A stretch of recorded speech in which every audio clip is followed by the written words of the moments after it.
And your perception is correct. Their perception is correct. Now, here comes the challenging part. Which of these elements is culture and which of it is brand?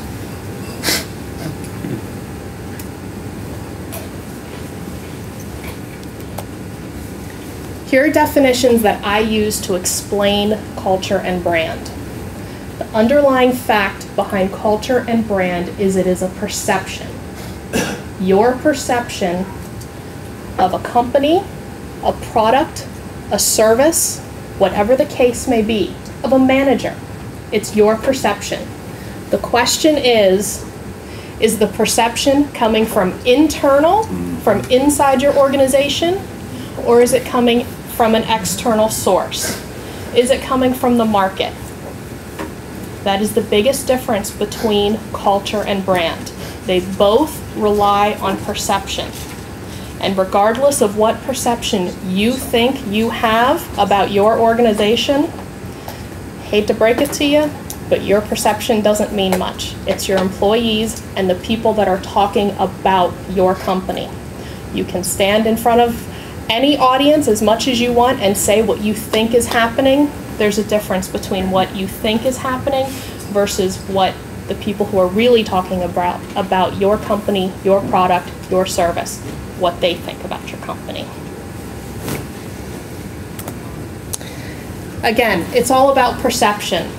Now there's a bunch of logos up here, and each one of these logos triggers different thoughts and different emotions in your mind. Okay, we're gonna highlight just a few. Obviously there's a story behind every company, and we could go into a day-long conversation on any one of these companies. But let's look at these companies from the perspective of perception and how perception affects a company's culture and how it affects their brand. Let's start with Tully's. Tully's is a very interesting company.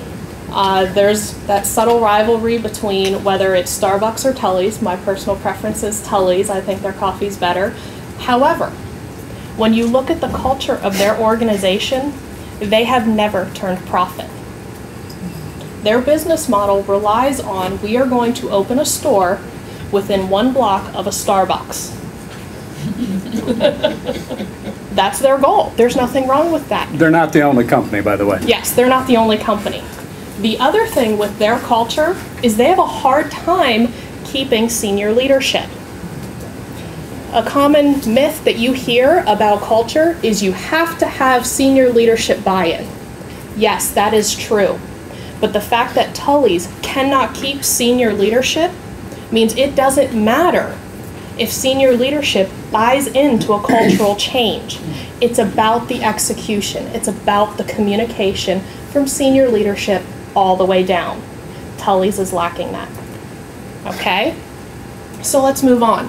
Harrell Remodeling is a company I'm willing to bet nobody in this room has heard of. They're a remodeling company in California, owned by a woman, so already in the construction business that is, whoa, really? And she has a very interesting business. When you look back at her whole business, she started her business with the family environment. This is also another big myth and problem with culture, is people often assume that if I run my business like my family, it'll be a success. Guess what? Business is business. You have to be able to make business decisions.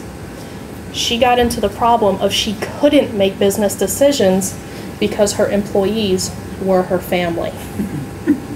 Okay? It's a very common problem. It is. It's a very common problem. All too familiar. Yeah. What she had to do was clean house.